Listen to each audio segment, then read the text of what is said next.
Assalamualaikum warahmatullahi wabarakatuh. Halo teman-teman semua, berjumpa lagi dengan aku.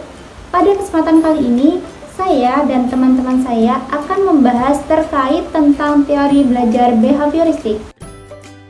Nah, sebelum masuk dalam pembahasan, saya dan juga teman-teman saya akan memperkenalkan diri terlebih dahulu.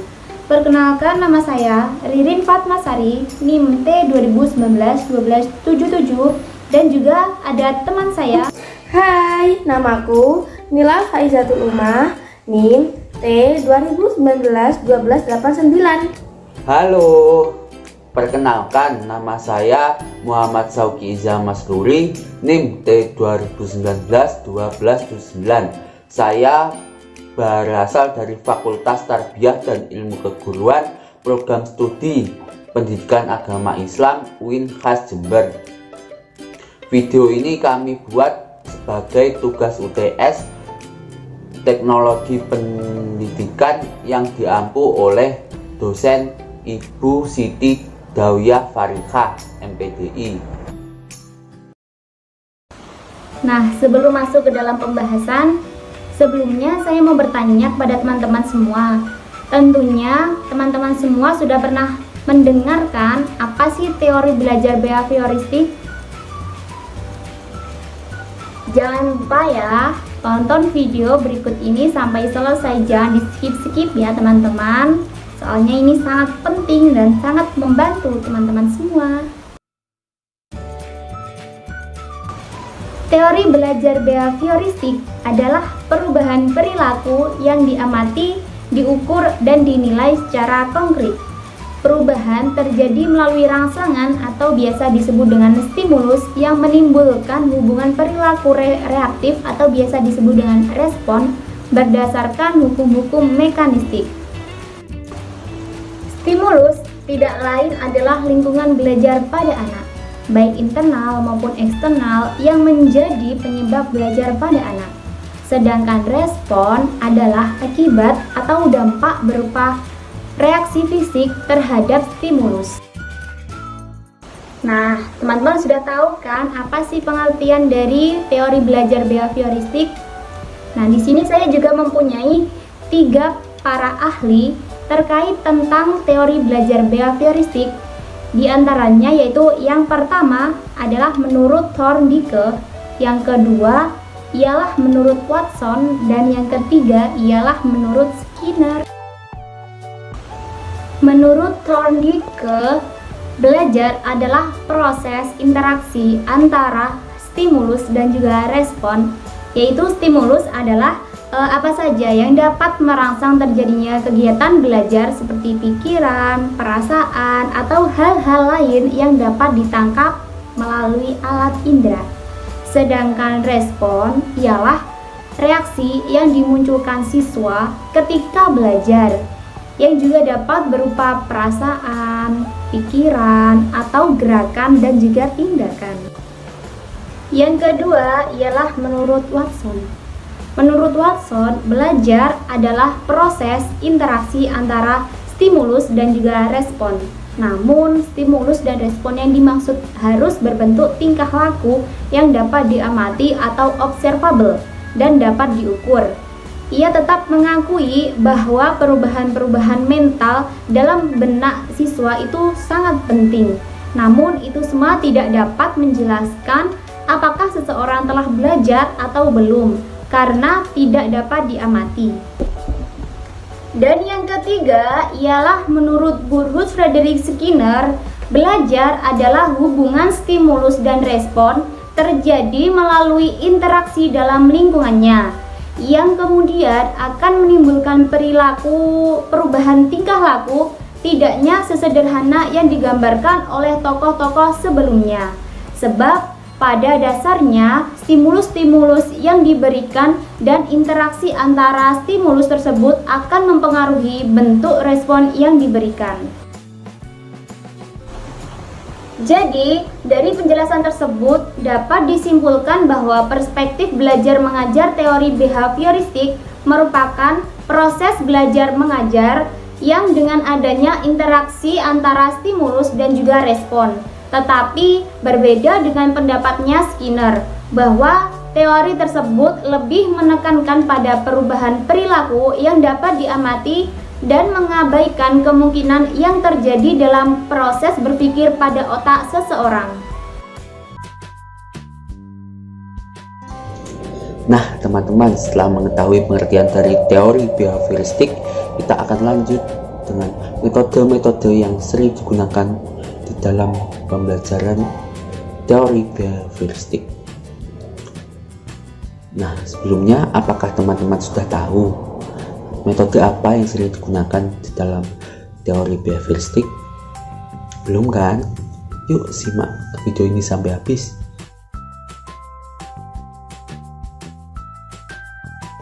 Metode yang sering digunakan dalam teori behavioristik yang pertama yaitu metode operant conditioning, yaitu suatu metode pembelajaran yang menghubungkan antara perilaku dan konsekuensi dengan menggunakan reward atau hadiah dan punishment atau hukuman.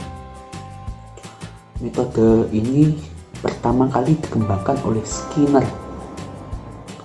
sehingga menyebabkan metode ini sering dikenal dengan metode Skinner. Metode ini banyak sekali dipraktekkan di dalam kehidupan sehari-hari, terutamanya di dalam pembelajaran. Contohnya dalam pembelajaran yaitu pada saat guru akan memulai pembelajaran, guru akan mengecek PR atau tugas siswa yang diberikan kemarin. Nah, jika ada yang tidak mengerjakan, maka konsekuensinya guru akan memberikan hukuman atau punishment, yaitu dengan cara contohnya dengan berdiri di depan kelas. Nah, contoh yang kedua yaitu saat ada anak yang aktif di kelas pada saat pembelajaran, guru mengatakan kepada semuanya bahwa anak tersebut akan mendapat nilai plus atau nilai tambahan nantinya. Nah, hal tersebut nantinya akan memotivasi siswa lain sehingga akan ikut berpartisipasi aktif juga di dalam pembelajaran selanjutnya. Yang kedua, metode drill, yaitu suatu metode pembelajaran di mana peserta didik melaksanakan kegiatan-kegiatan latihan agar peserta didik tersebut memiliki keterampilan yang sama atau lebih tinggi dari yang dipelajarinya. Metode ini menanamkan kebiasaan-kebiasaan tertentu pada saat pembelajarannya. Metode ini sangat sesuai dengan teori behavioristik. Karena apa metode ini? Karena di dalam teori behavioristik, pembelajaran dikatakan berhasil apabila terjadinya perubahan perilaku. Nah, contohnya di dalam pembelajaran yaitu pada saat guru melatih atau menanamkan kebiasaan membaca Asmaul Husna dan berdoa sebelum memulai pembelajaran, di mana nantinya diharapkan atau hasil akhirnya anak akan terbiasa membaca doa sebelum memulai pembelajaran dan anak juga bisa hafal Asmaul Husna dan surat-surat pendek. Baik, yang selanjutnya yaitu evaluasi dan penilaian teori behavioristik. Penilaian dalam teori behavioristik. Adakah teman-teman yang tahu teknik penilaian dalam teori behavioristik ini seperti apa? Adakah yang tahu? Nah, jadi proses teknik penilaian dalam teori behavioristik ini yang pertama menggunakan tes tulis. Jadi, guru memberikan soal-soal kepada siswa. Nah, soal-soal ini bisa berupa esai ataupun pilihan ganda. Yang kedua, teknik dari penilaian teori behavioristik ini yaitu dengan cara menggunakan tes lisan. Jadi, tes lisan ini tes yang menuntut siswa untuk memberikan jawaban secara lisan. Jadi, tes ini bisa berupa hafalan ataupun soal yang langsung diberikan oleh guru.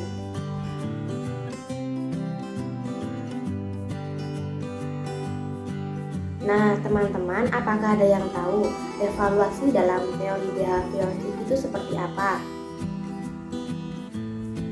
Nah, jadi sistem evaluasi dalam teori behavioristik ini menggunakan dua model.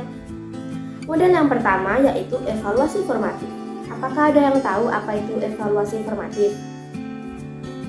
Nah, jadi evaluasi formatif ini yaitu evaluasi yang dilakukan oleh guru selama dalam perkembangan atau kurun waktu suatu proses pelaksanaan program pengajaran semester. Nah, contoh dari evaluasi formatif ini yaitu dengan guru memberikan ujian tengah semester atau ulangan harian pada siswa. Itu teman-teman. Yang kedua yaitu evaluasi sumatif. Apakah teman-teman ada yang tahu apa itu evaluasi sumatif? Apakah ada yang tahu?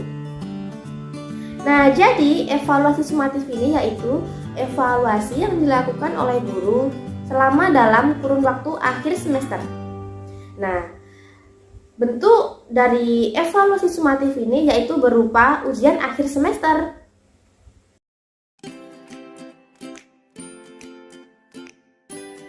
Yang selanjutnya yaitu kelebihan dari teori belajar behaviorisme.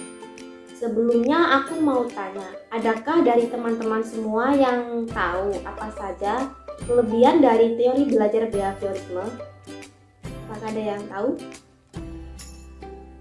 Nah, jadi teori behaviorisme ini memiliki kelebihan. Di antaranya yaitu yang pertama, guru akan lebih terbiasa bersikap teliti dan peka pada saat kondisi belajar mengajar. Yang kedua, guru akan membiasakan murid untuk belajar mandiri. Akan tetapi, jika murid mengalami kesulitan belajar, baru bertanya kepada guru. Yang ketiga, guru dapat mengganti cara mengajar atau stimulus dari yang satu ke yang lainnya, hingga mendapatkan respon dari murid. Teori belajar behavioristik mempunyai kelemahan, diantaranya yaitu yang pertama, pembelajaran siswa yang berpusat pada guru bersifat mekanistik dan hanya berorientasi pada hasil yang dapat diamati dan diukur. Yang kedua, mengakibatkan terjadinya proses pembelajaran yang sangat tidak menyenangkan bagi siswa sebagai sentral, bersikap otoriter, berkomunikasi berlangsung satu arah, guru melatih dan menentukan apa yang harus dipelajari oleh murid. Yang ketiga, murid dipandang lebih pasif, perlu motivasi dari luar, dan sangat mempengaruhi oleh penguatan yang diberikan oleh guru tersebut.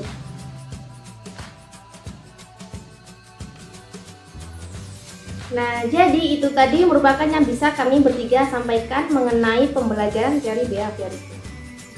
Semoga bisa bermanfaat untuk teman-teman semuanya. Wassalamualaikum warahmatullahi wabarakatuh.